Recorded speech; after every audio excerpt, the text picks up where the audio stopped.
আমার স্কুলের ঠিক পিছনেই একটি কবরখানা ছিল। আমরা স্কুলের কিছু বন্ধু মাঝে মধ্যেই ওই কবরখানায় গিয়ে আড্ডা দিতাম। একদিন অমাবস্যার রাতে ওই কবরখানায় গিয়ে বন্ধুরা বসে আড্ডা দিচ্ছি। ইচ্ছে ছিল যদি কিছু দেখতে পাই, কারণ শুনেছিলাম কবরখানায় নাকি ভূত দেখতে পাওয়া যায়। তাই আমাদের খুব আগ্রহ ছিল বলতে পারেন। রাত তখন 12টা। আমরা ওইখানেই বসে রয়েছি, কিন্তু ওই সময় আমরা যা দেখলাম তা দেখে আমাদের অবস্থা খারাপ হয়ে গিয়েছিল। কোনো রকমে দৌড়ে প্রাণ বাঁচিয়ে বাড়ি ফিরেছি আমরা। হঠাৎ দেখতে পেলাম সাদা সাদা কিছু বলের মতো, অনেকটা নরখুলির মতো আলো, যা দেখে মনে হচ্ছে কবরের ভেতর থেকেই বেরোনো শুরু করলো। তারপর ওগুলো চারিদিকে ঘোরা শুরু করলো।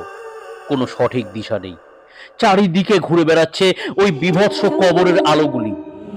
হঠাৎ কোথা থেকে না জানি দারুণ জোরে একটা চিৎকার শোনা গেল।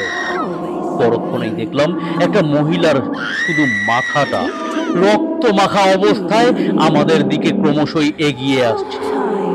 আমরা সবাই খুব ভয় পেয়ে গিয়েছিলাম সেই রাতে। তারপর থেকে আর আমরা কোনোদিন রাতের বেলায় ওই কবরখানায় যাইনি। পরের দিন শুনলাম এক বন্ধুর খুব জ্বর এসেছে। বুঝলাম হয়তো ভয়েই এরকম জ্বর এসেছে।